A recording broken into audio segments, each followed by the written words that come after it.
వంటకాలకు పుల్లటి రుచినిచ్చే చింతపండు అందాన్ని పెంచడంలోనూ ఉపయోగపడుతుందంటున్నారు నిపుణులు. మొటిమలు తగ్గించడం నుంచి చర్మకాంతి పెంచడం దాకా చింతపండుతో ఇంట్లోనే చేసుకునే సింపుల్ ఫేస్ ప్యాక్స్ ని చూద్దాం. మొటిమలకు చింతపండు నానబెట్టి గుజ్జు తీసుకోవాలి. దానికి ముల్తానీ మట్టి, రోజ్ వాటర్ కలిపి మాస్క్ లా వేసుకోవాలి. 15 నిమిషాల తర్వాత కడిగేయాలి. ఇలా తరచూ వాడితే జిడ్డు, మొటిమలు తగ్గుతాయంటున్నారు నిపుణులు. చర్మకాంతికి చింతపండు గుజ్జులో పసుపు కలిపి రాసుకోవాలి. 20 నిమిషాల తర్వాత గోరువెచ్చని నీటితో శుభ్రం చేసుకోవాలి. అప్పుడు చర్మం మెరిసేలా మారుతుంది. దీన్నే బ్లీచ్ లా కూడా వాడుకోవచ్చు. చింతపండు గుజ్జులో శనగపిండి, అరటిపండు కలిపి పేస్ట్ చేసి రాసుకోవాలి. ఆరిన తర్వాత కడిగేయాలి. చర్మం క్లీన్ గా కనిపిస్తుంది.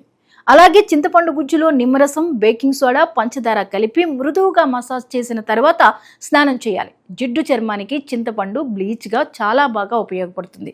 అలాగే టోనర్ గా కూడా చింతపండు ఉపయోగపడుతుంది. చింతపండు రసంలో టీ డికాషన్ కలిపి ఫేస్ వాష్ తర్వాత కాటన్ తో రాసుకోవాలి.